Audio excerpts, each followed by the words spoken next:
Wassalamualaikum warahmatullahi wabarakatuh. Alhamdulillahi rabbil alamin. Wassalatu wassalamu ala rasulillah wa ala alihi wa sahbihi wa man wala. Asyhadu an la ilaha illallah wahdahu la syarikalah wa asyhadu anna Muhammadan abduhu wa rasuluh. Allahumma sholli ala Muhammad wa ala ali Muhammad. Faqala Allah ta'ala fil kitabil Qur'anil Karim. A'udzu billahi minasy syaithanir rajim. Bismillahirrahmanirrahim. Allamal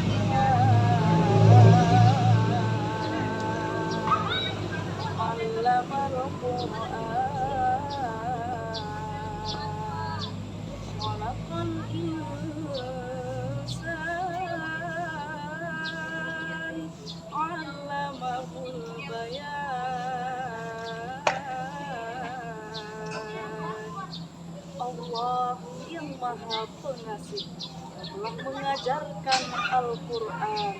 Allah menciptakan manusia, mengajarnya pandai berbicara. Bismillahirrahmanirrahim. Alam naj'al lahu 'ainayn wa lisanan wa syafatayn.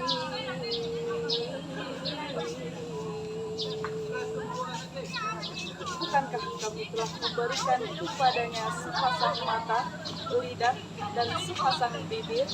Shadaqallahul azim. Sahabat yang dimuliakan Allah Subhanahu wa Ta'ala, ada nikmat yang diberikan oleh Allah Subhanahu wa Ta'ala yang mungkin kita tidak sadari. Ada nikmat yang sering kita lupakan telah diberikan Allah Subhanahu wa Ta'ala, yaitu nikmat lisan. Lisan kita ini, lidah kita ini adalah penterjemah dan pengungkap isi hati. Pernah ada seseorang yang bertanya kepada Rasulullah Shallallahu Alaihi Wasallam. Beliau berkata, "Ya Rasul, apakah ada sesuatu apa yang terbanyak yang banyak yang dapat memasukkan manusia ke dalam surga?" Lalu Rasulullah Shallallahu Alaihi Wasallam menjawab, "Takwa kepada Allah dan akhlak yang baik." Beliau bertanya lagi, "Ya Rasul, lalu apakah ada sesuatu apa yang terbanyak yang dapat memasukkan manusia ke dalam neraka?" Lalu Rasulullah Shallallahu Alaihi Wasallam menjawab, "Lisannya." Rasulullah Shallallahu Alaihi Wasallam bersabda, "Barang siapa yang dapat menjaga lisannya karenaku, maka aku akan menjamin untuknya surga." Jadi, gunakanlah nikmat lisan ini sebaik-baiknya, karena ternyata paling banyak manusia yang masuk ke dalam neraka, salah satunya disebabkan karena tidak memperhatikan apa yang mereka keluarkan. Lidah merupakan sesuatu yang tidak bertulang. Kita mudah saja mengatakan apa yang kita rasakan tanpa berpikir dampaknya terlebih dahulu. Sehingga alangkah lebih baiknya kita berpikir dahulu sebelum mengeluarkan. Karena kalau tidak, bencananya luar biasa. Bencana lidah itu luar biasa. Apa saja bencana lidah itu? Bencana lisan itu. Pertama, dia akan menjadi bencana yang luar biasa kalau kita gunakan lidah kita ini, kita gunakan lisan kita ini untuk berbicara yang batil atau sia-sia. Lidah kita digunakan untuk berdoa kepada selain Allah Subhanahu wa Ta'ala. Lidah kita tidak digunakan untuk hal-hal yang positif. Bahkan lidah kita digunakan untuk berdusta atau bersaksi palsu. Na'udzubillah. Teman-teman ketahui, Arab jahiliyah saja menganggap dusta itu sebagai aib yang tercela dan memalukan, sehingga orang akan mengingat dalam jangka waktu yang panjang serta dicap sebagai pembohong.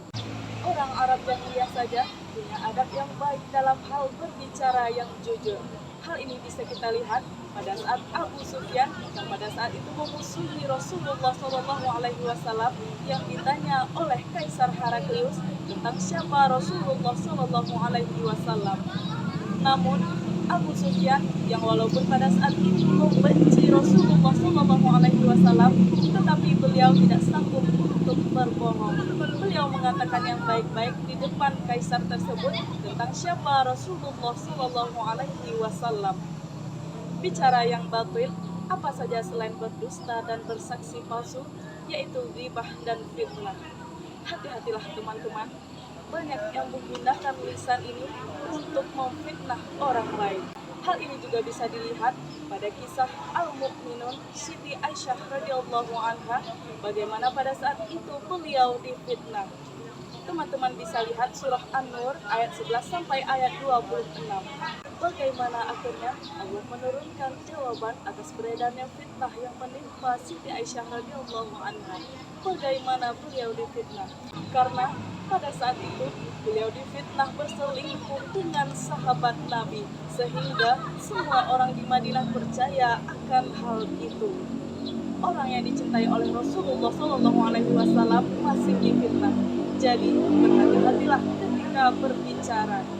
Yang kedua, ia akan menjadi bencana yang luar biasa jika kita diam dari kebenaran yang wajib diucapkan.